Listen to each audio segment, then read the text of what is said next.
We're here to bring a new type of news show. New insights, new styles, and new topics every day. We are News Generation. Bringing news just for you. It's Tuesday, March 17th here in Seoul. I'm Isujin, and this is News Generation. Joining us today is Kyun. Good morning. It's good to be back. Good to have you, and also Niles with us. Good morning. Good morning, and both are here to speak on behalf of people in their 20s and 30s. So as we mark the second day of the work week, we're turning to a topic that's been getting a lot of attention among job seekers in Korea: academic background.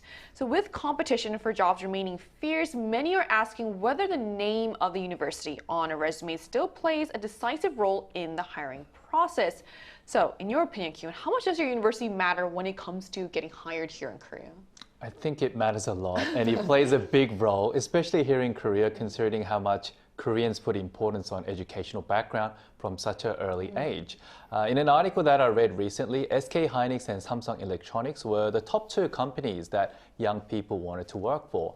Now, many of the higher ups and team leaders, I presume, would be from prestigious universities, the so-called Sky universities in Korea. And it will be a common feeling for them to want someone from the same university, perhaps, to work under them, having school ties as a source of connection and collectiveness, which is something that we see in Korea, one of the traits, having that sense of collectiveness, having the same kind of educational background from like what university you're from.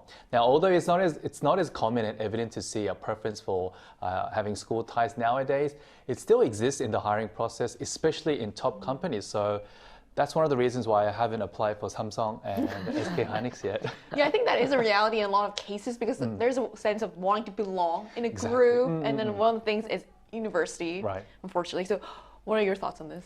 I mean, it does make your first impression if it's on your resume and you have a prestigious school name on top. I've been able to dodge that system a little bit because I had a different type of portfolio. Who knew this day would come when you can use social media as a form of resume as well, the number of followers that you have and things like that. And my resume was more experience-based, more work-based, and so I got jobs when I was still a student at university. So my university was not a big factor, the name value of it at least, and I would have been one of the people who would have liked this system, enjoyed it very much. And that shows how experience and a strong portfolio can sometimes offset those first impressions tied to just academic background. So we're going to talk more about this, but first, let's take a look at the screen.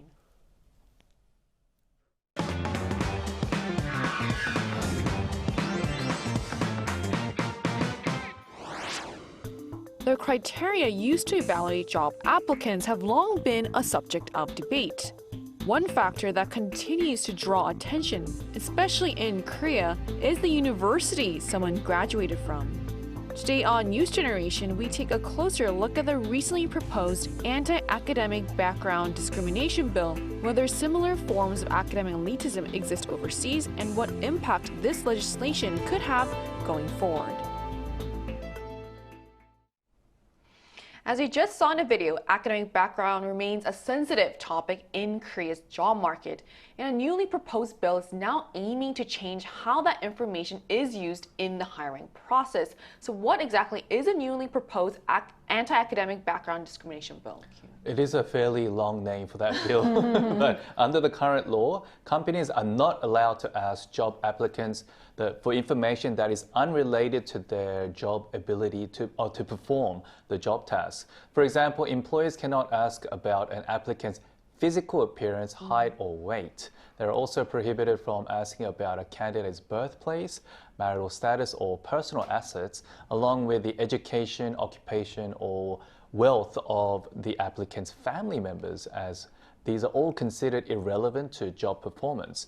Now, the core idea behind the proposed Anti-Academic Background Discrimination Act is to extend the list of irrelevant information further by classifying the applicant's academic background and what school they graduated from as unrelated information to job performance. So basically, they're just going to look at the applicant themselves without all the resumes, where they graduated from, and how great their academic backgrounds are. Right. So the idea is to expand existing hiring regulations to include academic background as well. And the proposal could bring some major changes to the hiring process if it moves forward. So in practical terms, what would actually change for job seekers now? Just to summarize, it means that in the future, people will not be allowed to include their school or highest level of education in their resumes. If the company violates this rule, they can be charged up to 5 million Korean won. And the law would apply to all workplaces that employ 30 or more workers. So if it is enacted, it could include large corporations and public institutions, which are considered desirable jobs among the MZ generation. But the bill is still at the proposal stage, but it's already drawing a lot of interest from job seekers in Korea. So if enacted, resumes without school names could become the norm for many companies. And naturally, the proposal has sparked a lot of debate among job seekers and employers alike. So how are people exactly reacting to the proposed bill? So for people who actually support this bill, they argue that it could serve as a chance to break the long history of Korea's academic elitism. They argue that academic elitism is not a result of one's attitude and personal academic skills, but rather due to one's family background and accessibility to private education that gives them the upper edge over the college admission system called 수능 in Korea. So in Korea, to get into a prestigious university, private education is almost essential, starting from a very young age, from elementary school, say. So it comes down to how much financial support parents can actually give to their children. Again, going back to the link to one's family's background. They also point out that graduating from a prestigious school does not necessarily mean someone will perform well at work. Instead, by focusing on specific skills and competencies are required for each role, companies could select candidates who are truly suited to the job, making the hiring process more efficient for the business side as well. And that's like a fair argument because like here in Korea, for a middle schooler, some of them go to like 7 different private academies, which is a lot of money, obviously. So supporters see it as a chance to reduce long-standing academic elitism in hiring, but not everyone agrees with that perspective. So what are the main concerns of those who, on the other hand, oppose the bill now? Right. On the opposing side, some argue that the academic background reflects an individual's effort, so banning it from resumes would actually be a reverse discrimination against people with prestigious educational backgrounds. They say that from a company's perspective, however, educational background serves as a basic indicator of diligence and reliability, and successfully passing competitive entrance exams to attend a top university can demonstrate how well a person adapts to structured systems. Therefore, critics believe that removing academic background from evaluation criteria could make it harder for companies to select qualified candidates. I mean, at the same time, I can understand how frustrating it is for someone who worked hard to get into their dream school and for that to not really work on their application. Exactly. So the debate really comes down to fairness versus practicality in hiring standards. So we also wanted to hear directly from our viewers. We ran a poll on the IDNews YouTube channel asking, should you include your school and highest level of education on your resume? So here's what the results showed. A clear majority, 82% said yes, while 18% said no. So the results suggest that while concerns about academic background discrimination are growing, many people still believe education should remain part of the hiring process. And to gain a more in-depth perspective on this, we're going to speak with a supporter of the bill. And that conversation is coming up right after the break, so don't go anywhere.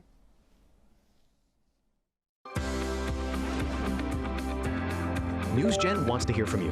Go to YouTube and search out channel Arirang News. Click Posts and cast your vote in the poll. Make a new type of news with us. Joining us today is Haewon, an activist who has been advocating for fair hiring practices and measures to reduce academic background discrimination in Korea's job market. So hello, thank you so much for connecting with us today. Hi, good morning. Good morning. Good morning. So what led you to start advocating against academic background discrimination? I started researching students at vocational high schools when I was in graduate school. Through the research, I began to realize how heavily the resources of Korean schools are concentrated on college entrance exam preparation and on students who are expected to go to top universities. That process really made me see how closely academic performance is tied to economic inequality and inequality in the labor market. A lot of people say that grades are simply the result of individual effort, but what I learned was that they are also deeply connected to family background and regional inequality. In South Korea, vocational high school often end up channeling students into low-quality jobs, and industrial accidents involving these young workers happen again and again in those workplaces. When I saw this reality, it felt profoundly unfair to me. That sense of injustice is what led me to start speaking out and advocating against academic background discrimination. Hewan, I think you have a very strong point. My next question would be, what are the main problems with academic elitism? One of the biggest problems with academic elitism in South Korea is that our entire competitive system is built around exam that can only measure a very small part of a person. But in reality, those test scores end up being used to judge the whole person. People start to think it's natural that someone's opportunities and the way they are treated can change depending on their test scores. When that kind of culture becomes normal, people also become less sensitive to a very basic principle of human rights that everyone deserves respect. That's also a serious issue to democracy. South Korea presents itself as a democratic country, but even positions that are supposed to represent citizens, like seats in the National Assembly, are overwhelmingly occupied by people from a small number of elite universities. That means the power to make decisions about the country is also unevenly distributed according to educational background. In that sense, I think academic elitism clearly contradicts the ideas of democracy. Thank you so much for that. The last question for today is, what do you think about the concerns that this could disadvantage top university graduates who have worked really hard? As I mentioned earlier, academic elitism goes against the principles of human rights. I believe that any privilege that exists in a society where human rights are undermined is ultimately an illusion. Of course, some people might feel that it's a disadvantage if they can no longer gain opportunities simply because of the name of the university they graduated from.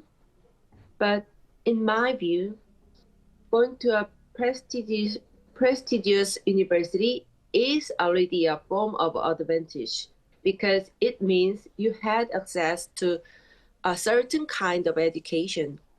I don't see why that diploma should automatically open up additional opportunities beyond that. People often say that if they were the case, no one would compete to get into top universities anymore. But honestly, I think that would actually be the right direction. When competition becomes the central value in education, we inevitably lose many of the things we need to learn in order to live together as a society. And in many ways, I think people in South Korea are already experiencing the consequences of their laws. I mean, I can really tell that you've thought a lot and researched a lot about this topic. So thank you so much for taking the time to share your insights with us today. Thank you. Thank you so much. Thank you. We just spoke with an activist about what led her to advocate against academic background discrimination, the problems caused by academic elitism, and concerns that the bill could disadvantage graduates of top universities. But the question of academic prestige isn't unique to just Korea. So does academic elitism exist in other countries as well, Kyun? It does. In Western countries such as the United States, academic hierarchy also exists. Similarly to Korea, Ivy League universities sit at the top of the prestige ladder, and competition to enter these elite schools is intense. However, each state has a well-established public university system, and many students begin their studies at community colleges, roughly comparable to junior colleges here in Korea, before transferring to more prestigious universities. Now, because these alternative routes are relatively accessible to most people and students, academic elitism tends to be less pronounced than in Korea.